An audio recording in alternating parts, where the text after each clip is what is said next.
Para pendengar radio Indonesia yang kami cintai, kami hormati, mari mengkaji ayat-ayat yang diterjemahkan oleh Universitas Islam Indonesia.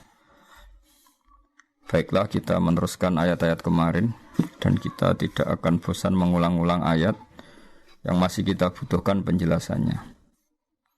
Kita mulai sekarang dari ayat atau kajian ayat 23 surat Al-Baqarah. A'udzu billahi minasyaitonir rajim. Wa in kuntum fi raibim mimma nazzalna ala abdina fa'tu bi suratim min mithlih wad'u syuhada'akum min dunillahi in kuntum shadiqin. Di terjemahan UI dijelaskan, jika kalian masih ragu tentang kebenaran wahyu yang kami turunkan kepada hamba kami, buatlah satu surat saja yang sepadan dan panggillah seluruh penolongmu selain Allah bila tuduhanmu benar. Logika umumnya adalah bahwa mereka ini menuduh Al-Quran karangan Muhammad dan mereka yakin betul Muhammad hanyalah seorang manusia. Normalnya kalau betul Muhammad seorang manusia dan bisa mengarang Al-Quran, mereka yang mengklaim mereka lebih cerdas, lebih pintar, lebih terpelajar harusnya bisa ngarang Al-Quran. Dan Al-Quran menantang mereka cukup satu surat saja yang menandingi Al-Quran. Tapi apa faktanya? Mereka tidak mampu. Sampai Rasulullah wafat pun mereka tidak mampu. Sampai sekarang pun mereka tidak mampu. Harusnya yang demikian menjadi satu keyakinan atau kesimpulan bahwa Al-Quran memang kalam Allah yang tidak bisa ditandingi oleh kalam manapun dan tidak akan tertandingi oleh karangan manusia apapun. Berikut beberapa cerita tentang naifnya mereka, ironisnya mereka. Saat mereka benar-benar sering kumpul dan rapat dan memutuskan ingin menandingi Al-Quran, mereka tidak mampu. Sampai menyewa orang yang bernama Musailamah. Oleh Islam, Musailamah ini disebut Musailamah Al-Kadzab, dia pendusta, dia pembohong. Setelah disewa ternyata apa? Mereka hanya minta 1-2 surat yang mirip Al-Quran. Misalnya begini, Al-Quran adalah wahyu Allah yang diantara yang diturunkan adalah surat Al-Fil. Alam taro kaifa fa'ala rabbuka bi ashabil fil. Alam yaj'al kaidahum fi tadlil wa arsala 'alaihim tayran ababil. Tarmihim bihijaratin min sijil faja'alahum ka'asfim ma'kul. Kalimatnya indah, akhiran ayatnya juga indah, terbaca juga indah. Kualitas manaknya juga luar biasa, bahwa adalah fakta bangsa Arab sebelum kelahiran Nabi dalam waktu dekat ada prahara besar yang dialami penduduk Mekah, yaitu bahwa Abraha ingin merobohkan Ka'bah. Singkat cerita, Abraha ini adalah raja yang cerdas. Dia tahu bahwa Ka'bah adalah sumber ekonomi karena didatangi berbagai pihak. Dan itu artinya jadi wisata religi yang menghasilkan uang. Abraha berpikir ingin bikin Ka'bah di Yaman yang kira-kira mendatangkan wisatawan juga yang nanti berakibat kebaikan secara ekonomi atau secara finansial. Singkat cerita, setelah dia bikin, ada orang Quraisy gak terima sampai buang air besar di situ. Kemudian ini sangat bikin marah Abraha dan dia bersumpah akan menghancurkan Ka'bah. Setelah bersumpah mau menghancurkan Ka'bah, dia datang ke sana dengan pasukan gajahnya yang terkenal, yang melegenda dalam sejarah Mekah, sejarah Ka'bah. Ketika sudah mendekati Ka'bah, singkat cerita, gajah-gajah mereka yang hendak merobohkan Ka'bah, kalau diarahkan ke sana enggak mau, tapi kalau diajak pulang mau.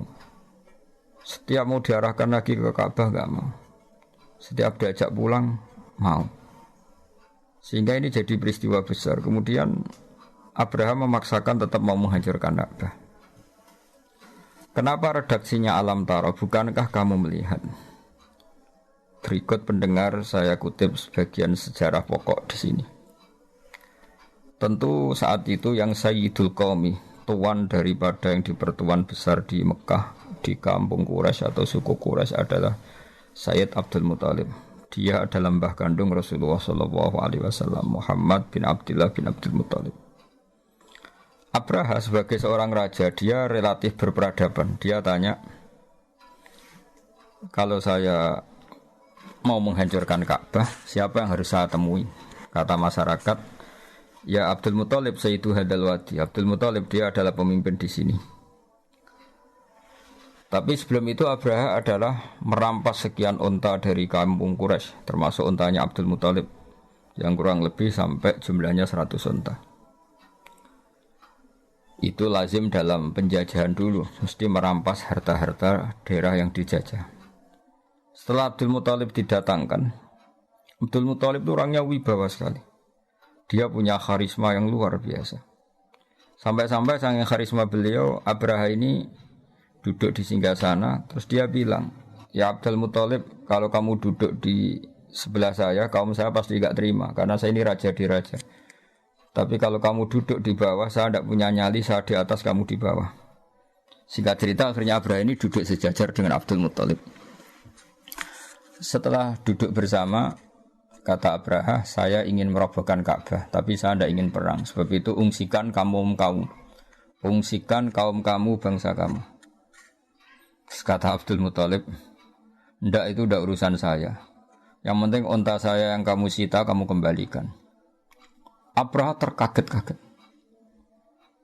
Dan dia terkaget-kaget karena melihat kearifan Abdul Muthalib, kewibawaan Abdul Muthalib, dan dia orang besar yang dituakan, yang dianggap pemimpin besar. Dia terkaget-kaget ketika seorang Abdul Muthalib hanya memikirkan hartanya, bukan memikirkan Ka'bah. Sampai Abraha bilang, anta sayyidu hadal wadi, kamu ini tuan daripada penduduk sini. Dan penduduk sini semuanya keberatan kalau Ka'bah saya hancurkan. Tapi kamu sebagai pemimpin mereka malahan tidak memikirkan Ka'bah, malah hanya memikir unta kamu harus saya kembalikan. Aneh kamu. Kata Abdul Muthalib dengan kearifan dan keyakinan tauhidnya yang luar biasa, karena beliau adalah mbah Rasulullah, beliau mengandung Nurul Mustafa, nurnya Rasulullah. Beliau bilang, unta itu milik saya, sebab itu urusan saya dan kamu hanyalah urusan unta. Soal Ka'bah, Baitullah, innali rabbi innali hadal baiti rabban hamahu. Soal Ka'bah, Baitullah itu ada yang punya, yaitu Allah, pasti menjaganya. Jadi saya tidak perlu memikirkannya, pasti dijaga oleh yang punya. Maksud Abu Thalib tentu Allah Subhanahu wa taala. Terus kata Abraha, oke, unta kamu saya kembalikan dan sekarang saatnya saya mau menghancurkan Ka'bah. Kata Abu Thalib, silahkan dan pasti nanti yang punya melindunginya. Innali hadal baiti rabban hamahu.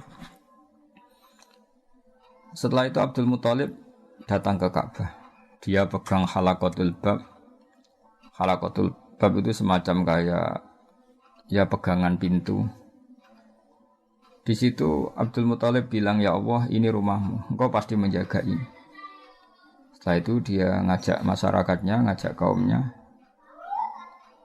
Setelah dia berdoa, wahai kaumku, ayo kita ke atas gunung melihat madza fa'ala rabbukum, apa yang nanti dilakukan Tuhan kamu terhadap orang-orang yang mau merobohkan Ka'bah. Singkat cerita, Abdul Muthalib dan para masyarakat Mekah ke gunung-gunung yang tinggi, yang dekat Ka'bah, melihat apa yang akan dilakukan Allah. Saking yakinnya Allah tidak akan membiarkan Ka'bah dihancurkan. Setelah itu datanglah Abraha dan bala tentaranya yang benar-benar ingin menghancurkan Ka'bah. Apa yang terjadi? Datanglah burung ababil. Burung ababil ini burung yang membawa kerikil-kerikil tajam dari neraka.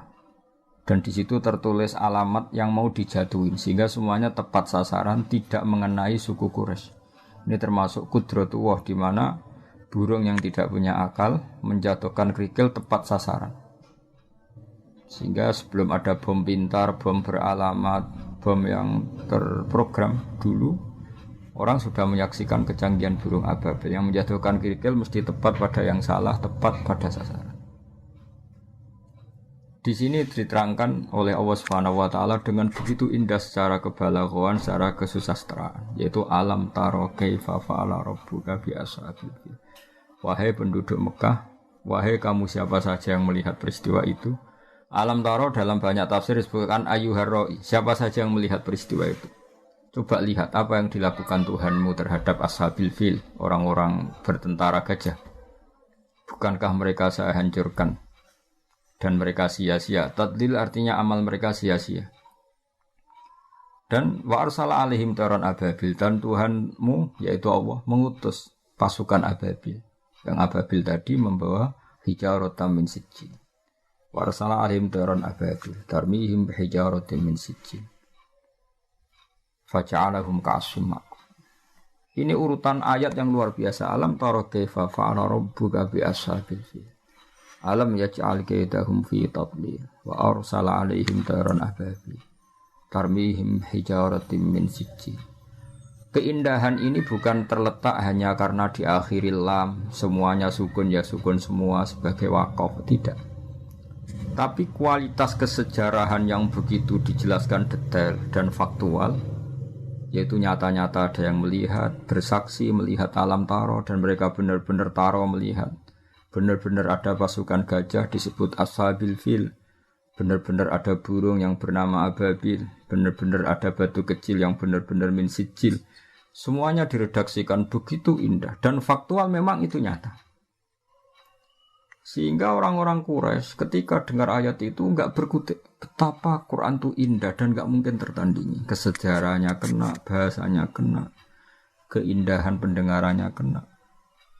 Karena mereka tidak mampu, dan ditantang oleh Allah, silahkan tandingi yang seperti ini. Disewalah Musailamah Al-Kadzab untuk menandingi yang semacam surat ini. Apa yang terjadi? Musailamah datang. Dia ngomong sekenanya saja. Sampai si penyewanya itu kecewa semua. Dia malah cerita, Al-filu mal-fil wa ma adroka mal-fil lahu khurtumun tawil wa dhailuhu qasir. Dia menandingi surat ini dengan kata-kata yang sama sekali enggak ada maknanya dan tidak punya kualitas apapun. Dia hanya ingin berakhiran lam, terus kedengaran kayak mirip. Tapi sama sekali tidak menunjuk makna yang luar biasa. Bahkan terkesan hadayan itu kayak omongan orang yang setengah gila, setengah ndak waras. Dia hanya cerita yang maknanya al-filu mal-fil. Kamu tahu gajah. Gajah itu apa? Gajah adalah hewan lahu khurtumun tawil. Dia punya belalai panjang. Wadailuhu qasir, tapi dia ekornya pendek dan sebagainya. Dia hanya ingin berakhiran dengan lam dan menjelaskan sesuatu yang enggak penting sama sekali. Sehingga sampai para penyair bilang kami itu gila, kami itu pendusta. Sehingga disebut Musailamah Al-Kadzab. Ini pelajaran bagi kita bahwa Al-Quran adalah kalamullah dan siap diadu secara ilmiah. Saking siapnya sampai Quran bilang faktu.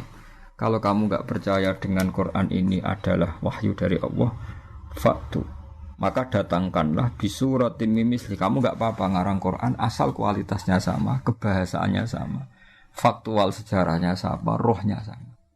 Tentu mereka tidak akan mampu. Ketika nyata-nyata mereka tidak mampu, Allah sangat baik masih memanggil mereka fa illam taf'alu wa lan taf'alu fattaqun nar. Jika kamu tidak bisa melakukan itu dan memang tidak akan mampu wa lan taf'alu fattaqun nar, kamu sebagai manusia harus takutlah masuk neraka. Yang neraka itu saking panasnya waquduhan nas wal hijarah. Yang menjadi alat atau materi bahan bakarnya adalah manusia dan batu. Di sini kata ulama dikatakan batu-batu besar yang normalnya tidak nyala menjadi nyala. Itu bukti saking panasnya neraka. Sampai batu yang dimasukkan pun akan menjadi nyala. Kalau neraka tidak panas-panas amat, tentu batu-batu besar itu tidak akan menjadi api. Tapi saking panasnya keadaan neraka sampai batu-batu besar pun setelah dimasukkan menjadi bahan bakar, menjadi nyala dan menjadi bahan bakar. Wa'iddas lil kafirin. Tentu neraka itu dipersiapkan bagi mereka yang mengingkari kebenaran, mengingkari Allah dan Rasul dan kebenaran Quran. Dan sudah menjadi tradisi Allah Subhanahu wa taala setelah menerangkan orang-orang kafir, kemudian ayat diteruskan dengan menerangkan orang-orang mukmin. Wa basyiril ladzina amanu wa amilus solihati anna lahum jannatin tajri min tahtihal anhar. Sampaikan kabar gembira kepada mereka yang beriman dan beramal saleh bahwa bagi mereka surga-surga yang dihiasi oleh sungai-sungai yang mengalir. Kullama ruziqu minha min thamaratir rizqan qalu hadzal ladzi ruziqna min qablu wa utubihi mutasyabiha. Setiap mendapat rezeki buah-buahan surga, mereka mengatakan rezeki ini pula yang telah diberikan kepada kami sebelumnya. Wa utu bihi mutasyabiha, mereka mendapat rezeki yang serupa. Walahum fiha azwajum mutahharatu wa hum fiha khalidun. Mereka juga diberi jodoh-jodoh yang serba suci dan mereka kekal di sana. Orang-orang iman di Al-Qur'an seringnya dibarengi dengan wa amilu sholihat, iman dan perilakunya soleh. Tentu ini penting sekali karena iman adalah bukti kita hidup, iman akan wujudnya Allah. Iman bahwa pencipta langit adalah Allah. Tentu konsekuensinya juga harus iman bahwa Allah ini punya aturan. Karena Allah adalah zat yang memerintahkan kebaikan, maka kita yang mukmin harus bercirikan melakukan kebaikan. Allah sebagai pengatur alam tentu melarang segala jenis kerusakan dan kezaliman. Kita pun ingin menghindari sejauh mungkin kerusakan dan kezaliman. Sebab itu kita tidak boleh mendewa-dewakan iman saja, karena di Al-Quran seringnya kata iman dibarengi dengan kata wa amilu sholihat dan berperilaku yang baik-baik. Para pendengar yang kami hormati, berperilaku baik-baik ini yang akhirnya bisa menjaga alam raya.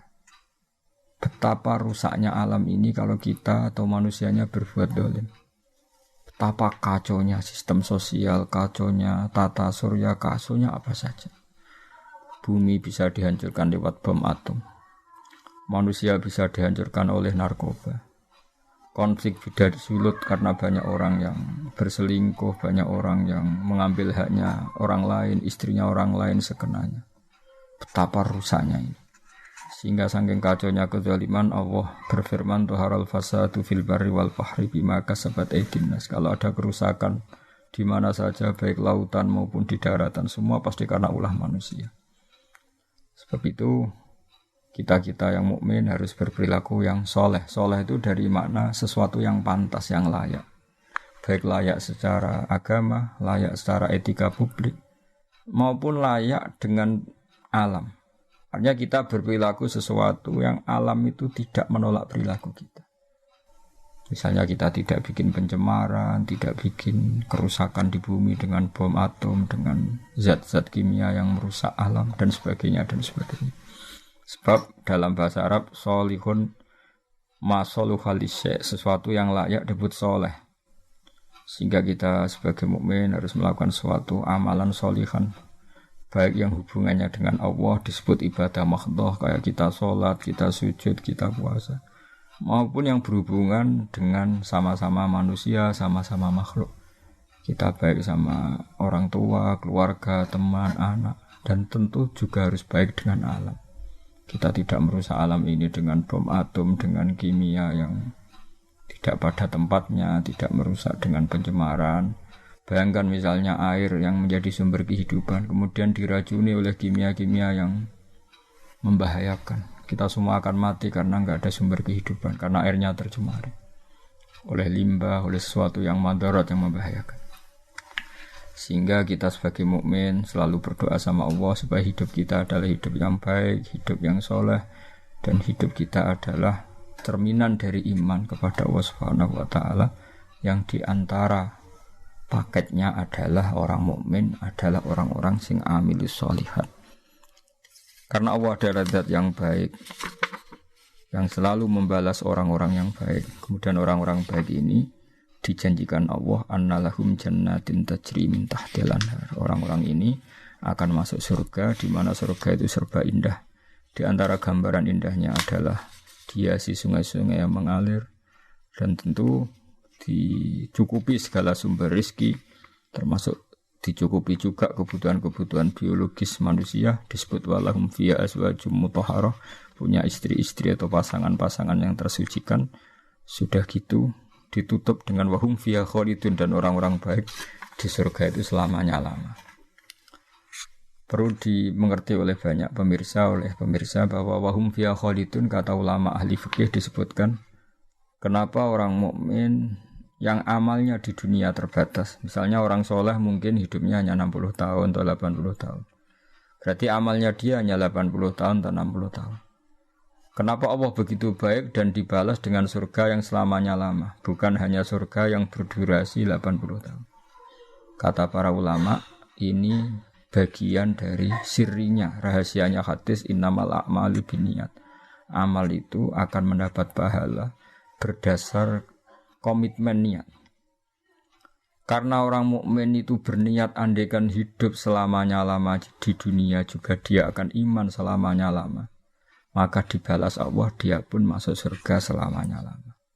Ini sirinya kenapa wahum fiha khalidun. Selain tentu satu karena fadlnya Allah, rahmatnya Allah, kata para ulama. Ini sebagai balasan orang mukmin yang zaman di dunia berkomitmen akan iman selamanya-lama. Kalau saja mereka ditakdir hidup 1 juta tahun pun, mereka akan iman 1 juta tahun. Dan kalau mereka diberi hidup tanpa batas, mereka tidak terbatas juga akan selalu iman kepada Allah, Rasul, dan Al-Quran. Dan iman kepada kebenaran.